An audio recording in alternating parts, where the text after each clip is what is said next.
Hello student, आज का हमारा टॉपिक है गागर में सागर। ये हमारी दूसरी इकाई की पहली कविता है और जिसके रचयिता हैं बिहारी जी। इनका जन्म ग्वालियर में हुआ था और इनकी मृत्यु भी ग्वालियर में हुई थी। इनकी प्रमुख कृतियों में एकमात्र कृति है सत रचना सतसई है। इसमें 719 दोहे संकलित हैं।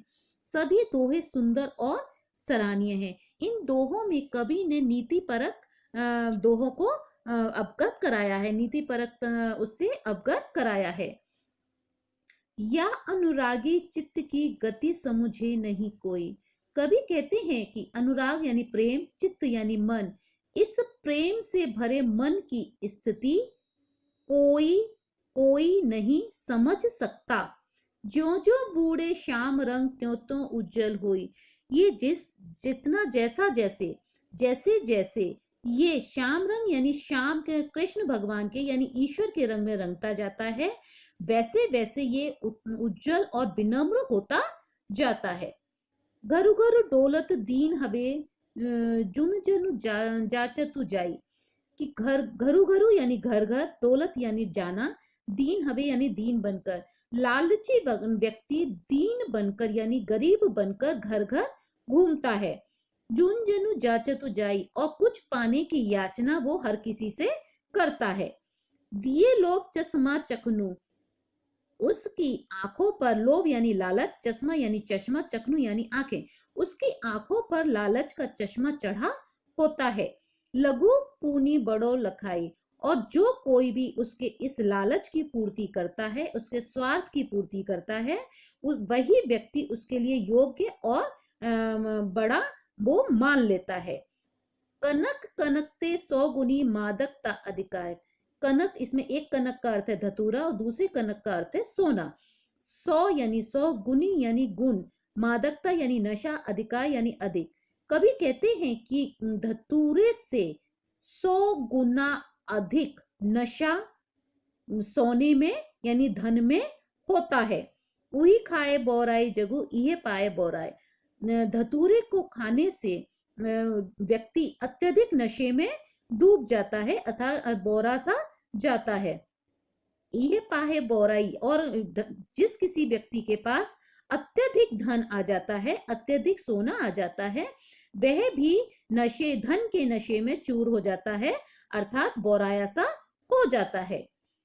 गुनी गुनी सबके कहे निगुनी गुनी न हो। कवि कहते हैं कि किसी निगुनी यानी जिसमें कोई गुण ना हो, ऐसे व्यक्ति को गुनी यानी गुणवान कहने से कोई व्यक्ति गुणवान नहीं हो जाता। सुनियो कहू तरु अर्क ते अर्क समान उदोतु। यहाँ पर तरु यानी वृक्ष, अर्क यानी मदार का वृक्ष, अर्क का वृक्ष, और अर्क यहाँ पर अर्थ है सूर्य से, कि जिस प्रकार अर्क का पेड़ और अर्क यानी सूर्य दोनों का एक ही नाम होने के पश्चात भी अर्क का पेड़ सूर्य के समान प्रकाशित नहीं होता। नर की अरुणल नीर की गति एके करिए जोई। कभी कहते हैं कि नर यानी व्यक्ति, और अरु यानी और, नल यानी नीर पानी वाले नल की गति एक समान होती है, एक जैसा ही परिणाम उन दोनों का होता है। नर का और नल का एक जैसा ही परिणाम होता है। जे तो नीचे हवे चले ते तो ऊंचो होई। जिस प्रकार नल जमीन के नीचे नीचे चलता है और एक समय के बाद वह उसका पानी ऊपर आ जाता है, अर्थात नल से बाहर आ जाता है, उसी प्रकार व्यक्ति जितना निर्मल होकर, जितना विनम्र होकर चलता है, उतना ही अधिक वह समाज में सम्मान और ऊंचा ओहदा पाता है। अति अगाधु अति ओथरो। अति यानी अत्यधिक, अगाध यानी गहरा, अति यानी अत्यधिक, छिछला, ओथरो यानी छिछला। नदी कूप सरुबाई। नदी, कूप यानी कुआं और सरू यानी सरोवर। चाहे कितना भी अधिक गहरा हो, चाहे कितना भी अधिक छिछला हो नदी, कुआं और सरोवर, लेकिन सो ताको सागर जहां तंजा की प्यास बुझाई।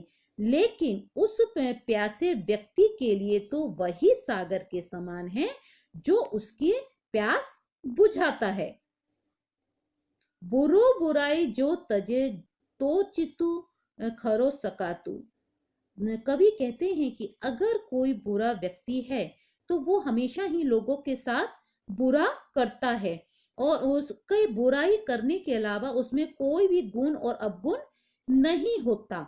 लेकिन अगर वह सच्चाई का रास्ता अपना लेता है, अपनी बुराइयों को छोड़ देता है, तो ये सच्चाई के रास्ते पर चलना उसके लिए सरल नहीं होता, क्योंकि लोग भी उस चीज को अपना नहीं पाते हैं। जिस प्रकार की निकलंक यानी कि मयंक यानी चंद्रमा जिस प्रकार की चंद्रमा को में कलंक यानी दाग देखने के सभी लोग आदी हैं, सभी लोग चंद्रमा में दाग को देखते हैं। लेकिन अगर कभी चंद्रमा बिना दाग का दिखाई दे तो लोग मुसीबत यानी आफत प्रलय आने के डर से भयभीत हो जाएंगे। उसी प्रकार अगर बुरा व्यक्ति अपनी बुराई छोड़ दे तो लोग भी उससे भयभीत हो जाते हैं। समय समय सुंदर सबे रूप कुरूप न कोई। कवि कहते हैं कि समय समय की बात है, सभी ईश्वर के द्वारा बनाई हुई सभी चीज खूबसूरत हैं। सभी चीजों का अपना एक विशेष महत्व होता है। कोई भी वस्तु सुंदर और बदसूरत नहीं होती। मन की रुचि जयती जिते तितिर तैती रुचि होई। इंसान की जिस चीज में रुचि होती है वही चीज उसे सुंदर दिखाई देती है, और जिस चीज को वह पसंद नहीं करता वही चीज उसके लिए बदसूरत हो जाती है, यानी कुरूप हो जाती है। लेकिन ईश्वर की बनाई सृष्टि में सभी चीज अपना महत्व रखती हैं और सभी चीजें खूबसूरत हैं। अगर आपको मेरा ये वीडियो पसंद आया हो तो प्लीज आज आप इसे लाइक कीजिए, सब्सक्राइब कीजिए और अपने दोस्तों के साथ शेयर कीजिए। और इस कविता से संबंधित अगर आपका कोई प्रश्न है तो आप मुझे कमेंट्स में पूछ सकते हैं।